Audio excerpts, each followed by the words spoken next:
Assalamualaikum warahmatullahi wabarakatuh. Apa kabarnya kalian semua? Mudah-mudahan selalu baik dan selalu dalam lindungan Allah Subhanahu wa taala ya. Bertemu lagi dengan saya, Ibu Ira Nurdayanti, dalam video pembelajaran kimia. Insya Allah, belajar dengan saya, kimia menjadi lebih mudah. Sebelum mulai, sebaiknya kita bacakan Bismillahirrahmanirrahim. Video kali ini akan membahas tentang tata nama alkana. Selamat menyimak sampai akhir ya. Oke, kita mulai dari pengertian alkana. Alkana itu merupakan hidrokarbon alifatik jenuh.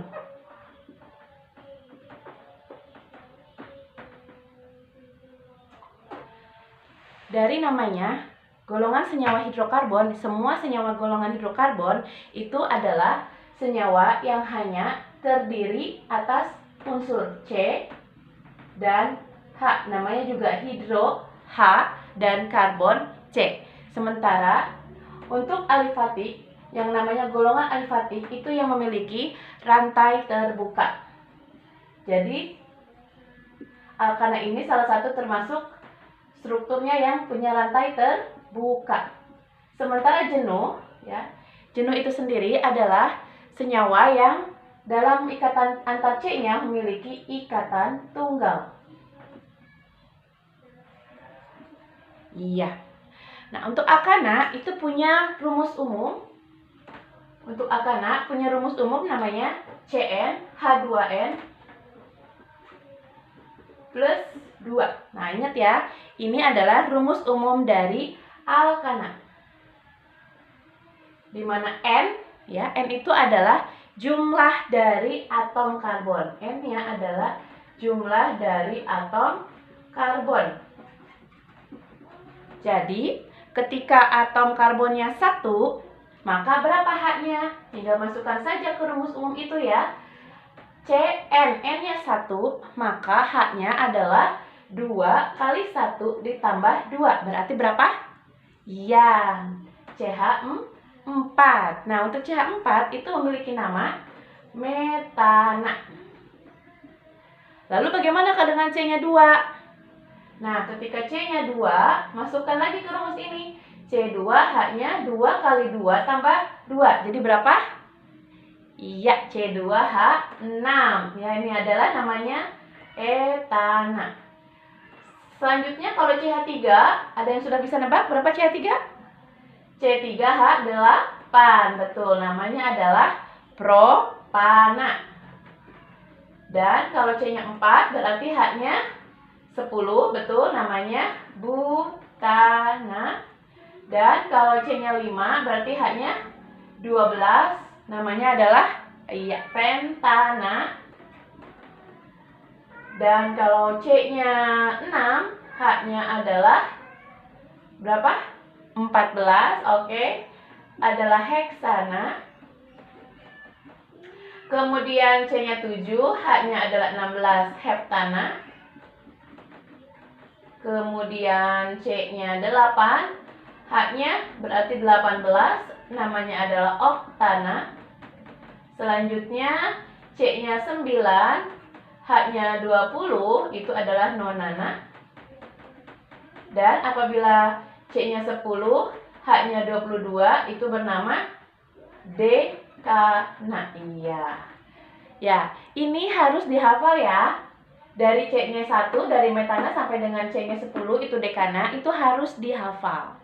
Karena nanti akan digunakan kembali untuk tata nama selanjutnya, seperti alkena, alkuna, ataupun tata nama senyawa organik lainnya. Hanya saja akhiran ana untuk alkana itu diganti dengan akhiran yang lain. Misalnya untuk alkena itu diganti dengan ena. Jadi ini harus dihafal. Cara menghafalkannya tinggal hilangkan saja akhiran anaknya ya.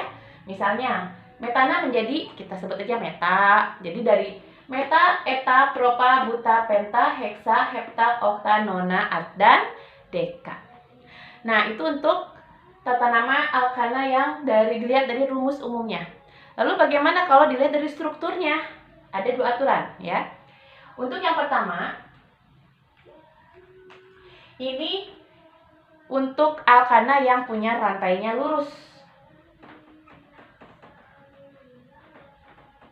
Alkana yang rantainya lurus. Lurus di sini maksudnya dia tidak punya cabang ya. Bukan berarti lurusnya lurus seperti itu, tidak. Tapi ada juga yang belok kanan belok kiri tapi memang dia tidak bercabang, tetap dikatakan rantainya lurus. Maka apabila rantai seperti itu cukup diberi awalan N saja. Awalan N kecil. Artinya N kecil itu adalah normal. Normal di sini maksudnya tidak bercabang. Ya. Jadi normal artinya dia tidak bercabang, rantainya lurus. Contohnya, ya, ini contohnya ada CH3 seperti ini, CH3, CH2, CH2, CH3. Nah, ini rantainya lurus, memang lurus adanya dan memang tidak bercabang. Maka kita kasih nama, karena C-nya ada 4 ya, itu berarti golongannya maksudnya ke dalam C4 adalah butana. Dan karena dia tidak ada cabang, maka kita beri awalan N. Strip. C-nya ada 4, jadinya butana. Nah, coba kalau satu lagi contoh, misalnya ada CH3, CH2, CH2, CH2, dan CH3. Ada yang bisa menebak kira-kira apa ini namanya?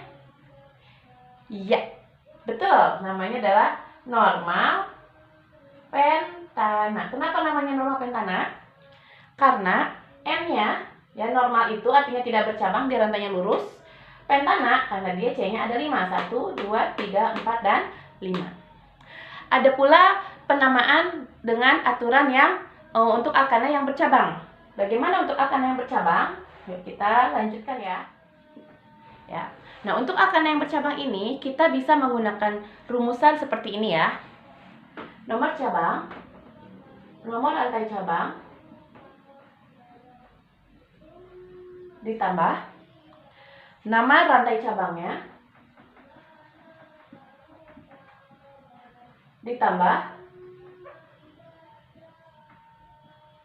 ditambah nama dari rantai utama.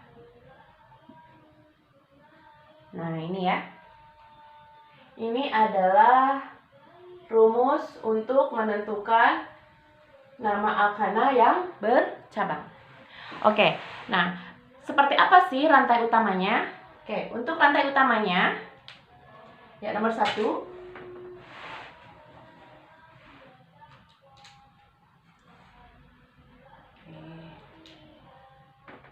Oke, kita bahas yang pertama mengenai rantai utama. Ya, rantai utama itu adalah rantai karbon, ya, rantai karbon yang terpanjang. Sementara yang kedua, kita akan membahas mengenai rantai cabang. Apa sih rantai cabang? Ya, nah rantai cabang atau kita sebut juga sebagai gugus alkil itu merupakan rantai karbon di luar rantai utama, ya. Rantai karbon di luar rantai utama. Adapun rantai alkil ya, rantai cabang ini atau alkil ini punya rumus umum, yaitu CnH2n plus 1. Kenapa hanya plus 1? Karena alkil ini ya adalah alkana yang kehilangan satu buah atom H-nya. Makanya hanya plus 1 saja, sementara alkana mah plus 2. Lalu apa sih namanya untuk gugus alkil? Kita bandingkan dulu. Yang pertama untuk alkana itu dikasih akhiran anak, karena belakangnya kan anak ya, alkana. Sementara alkil dikasih akhiran il, ya. Nah, ini tata namanya. Untuk alkana, contohnya seperti CH4. Nah, kita biasa tadi itu namanya apa alkana? Ya, namanya adalah metana ya. Kita kasih nama metana. Nah, Nah, bagaimana dengan alkil? Tinggal kasih akhiran il saja. CH4 kurangi H-1 menjadi CH3 dan masih ada strip. Nah, strip ini nanti dia akan menjadi tangan yang berikatan dengan rantai utama gitu. Namanya adalah metil. Seperti itu ya. Kemudian kalau C-nya 2, berarti kalau alkana C-nya 2 misalnya C2H6 adalah etana. Lalu bagaimana dengan gugus alkil? Gugus alkil berarti hanya kurang 1 menjadi C2H5 strip. Nah, stripnya tetap berikatan dengan rantai utama nantinya ya. Akan bernama etil. Nah, ada juga alkil yang bercabang, artinya rantai cabang yang bercabang. Nah, ya ini jenis kita juga harus pahami dulu ya, rantai cabang yang bercabang. Bisa.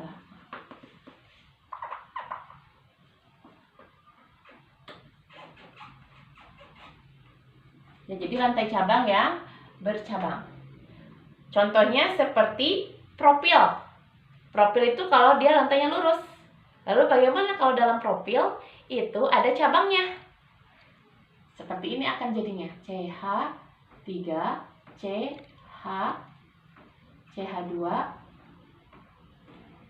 Oh, ini bukan propil ya, maaf.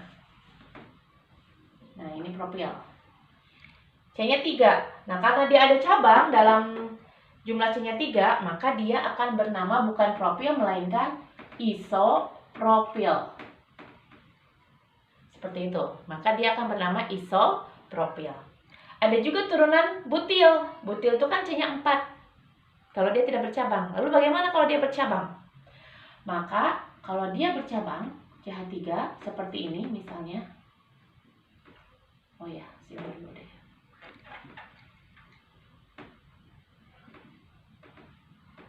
Seperti ini. Maka ini akan bernama isobutil. Seperti itu. Dan ada lagi cabang dari butil ya. Struktur bercabang dari butil.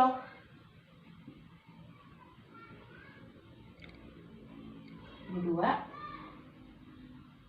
Nah, kalau seperti ini namanya adalah sekunder butil atau kita singkat sekbutil. Sementara kalau misalnya bercabangnya seperti ini, butilnya mesti bercabang seperti ini, maka ini namanya adalah tersier butil. Tersier butil. Nah, ini adalah rantai cabang yang bercabang. Kemudian ada lagi aturan kalau rantai cabangnya sama dan lebih dari 1. Bagaimana itu? Ya. Ada lagi satu aturan lagi ya, di mana rantai cabangnya lebih dari 1 yang samanya.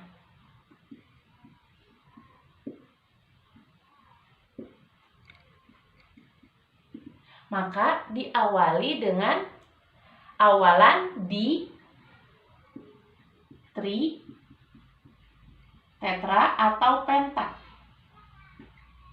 Jadi kalau di apabila yang samanya ada 2, kalau tri apabila yang samanya ada 3, tetra berarti ada 4, dan penta ada 5. Kemudian ada juga ya, rantai cabang yang beda. Lalu bagaimana menyusunnya? Nah, kalau misalnya ada beberapa rantai cabang tapi berbeda. Ya. Misalnya ada metil sama etil seperti itu. Maka disusun sesuai dengan abjad. Ya, disusunnya berdasarkan abjad. Contohnya ketika ada etil dengan metil. Nah, di abjad duluan siapa? Etil sama metil? Berarti etil ya. Maka etil akan lebih dulu disebut daripada metil dan seterusnya. Dan yang ketiga, tadi udah rantai utama sudah, rantai cabang. Nah, sekarang nomor rantai cabang atau penomoran ya. Kita kasih nomor. Bagaimana aturan penomorannya? Ya, sebagai berikut ya. Untuk penomoran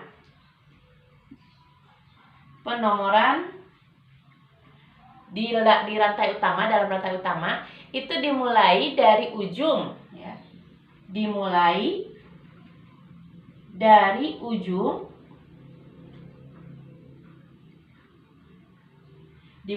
ujung yang bagaimana? Yang paling dekat dengan atau paling dekat, ya urutannya paling dekat. Kemudian kalau sama-sama dekat bagaimana? Ya paling dekat dengan cabang maksudnya. Sama-sama dekat, kanan sama kiri sama dekatnya. Lalu bagaimana? Dipilih yang paling banyak cabangnya. Lah kanan sama kiri paling banyak. Lalu yang bagaimana? Sama-sama di kirinya 2, di kanannya juga 2 misalnya. Ya berarti satu lagi yang paling besar ya. Dan paling besar cabangnya. Nah, itu adalah cara-cara menentukan penomoran. Lalu seperti apa sih contohnya? Yuk kita lanjut. Nah, udah soal seperti ini. Bagaimana tata namanya atau penamaannya? Yang pertama, kita tentukan dulu rantai utamanya ya. Seperti tadi di awal, langkah-langkahnya yang pertama, kita tentukan rantai utama. Apa sih rantai utama? Yaitu rantai karbon yang terpanjang. Ya, kita tentukan. Mana rantai karbon yang terpanjang? Ya, rantai utama itu nggak mesti lurus ya. Kita bisa menentukannya belok. Nah, saya menemukan ini yang terpanjang. Ke sini beloknya. Ya, ini rantai utama. Ada berapa? 1, 2, 3, 4, 5, 6. Ada 6 rantai karbon yang terpanjang. C-nya 6 di awal sudah kita bahas ya. Itu adalah namanya heksana. Jadi rantai utama ini kita namakan sebagai heksana. Selanjutnya kita tentukan rantai cabang atau rantai alkil ya, gugus alkil, yaitu yang tidak masuk ke dalam rantai utama. Mana saja nih? Tapi yang terikat ya dengan rantai utama. Saya menemukan ini CH3, kemudian CH3, ini juga sama CH3 dan CH3. Nah, CH3 adalah alkana yang kehilangan satu buah atom H-nya atau alkil. Maka dikasih nama akhiran il, jadi namanya metil. Ini juga namanya metil.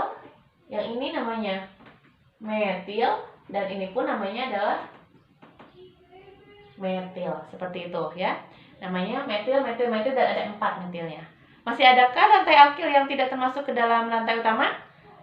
Ya, masih kita temukan ya. Yaitu yang C-nya ada 2. Nah ini, kita kasih lonjong aja. Tadi bulat-bulat, kotak-kotak. Nah sekarang yang ini adalah lonjong. Nah yang lonjong itu C-nya ada 2.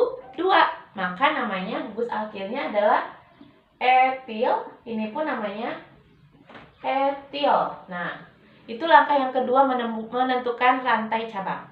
Selanjutnya kita tentukan penomorannya. Dari mana penomorannya? Yaitu dari ujung yang dekat ke cabang. Dari ujung ini atau enggak dari ujung ini, ya. Nah, si cabang metil dia dekat ke ujung, ada di nomor 2. Ini juga kalau dari bawah penomoran, ini ada di nomor 2. Tapi sama-sama dekat ya. Kita tentukan dari yang lebih banyak. Tadi kan yang pertama cabangnya lebih dekat ke cabang, ya kan, ujungnya, lalu lebih banyak cabangnya. Maka penomoran kita jelas menentukannya dari sebelah kiri ya. Penomoran kita dari sebelah kiri, kenapa? Karena cabangnya sebelah kiri lebih banyak, artinya ada 2. Sementara cabang di bawah ini, sebelah kanan bawah ini, cabangnya hanya 1, walaupun sama-sama metil. Berarti kita kasih ini nomor 1, yang ini kasih nomor 2, 3, 4. Nah, belokin ke bawah ya, jangan ke sana. 5 dan 6. Sekarang kita susun berdasarkan rumusan yang tadi, yaitu nomor cabang, kemudian nama dari rantai cabang, dan nama dari rantai utama. Sebutkan, oh iya, di sini ada 2 cabang ya, etil sama metil. Nah, berdasarkan abjad dulu, lebih dulu siapa, etil atau metil? Ya, dalam abjad etil, maka kita sebutkan yang etilnya dulu, plus nomornya. Dari nomor yang paling kecil etil adalah 3,4 ya. Maka kita kasih nama 3,4. Etilnya ada 2, berarti dietil. Ya, strip lagi. Sebutkan nomor cabang metilnya. Metilnya itu ada 4. 1, 2, 3, dan 4. Di nomor berapa sajakah? Kita sebutkan semua nomornya ya. Yaitu di nomor 2, metil yang pertama. Lalu di nomor 2 lagi, sebutkan lagi 2-nya 2 kali ya. Dan nomor 3, kemudian dan nomor 5. Karena ada 4, berarti namanya adalah tetrametil. Tetrametil. Nah, terakhir sebutkan rantai utamanya. Apa rantai utamanya? C-nya 6 adalah heksana. Berarti namanya tetrametil heksana. Oke, nah ini adalah contoh soalnya. Gimana? Mudah bukan dalam menentukan namanya? Nah, silakan kalian jawab soal berikut sebagai latihan. Bisa dijawab sendiri ya. Terima kasih telah menyaksikan dan menyimak video ini sampai habis. Mudah-mudahan bisa membantu kamu semua dalam memahami materi ini. Oke, terima kasih. Wassalamualaikum warahmatullahi wabarakatuh.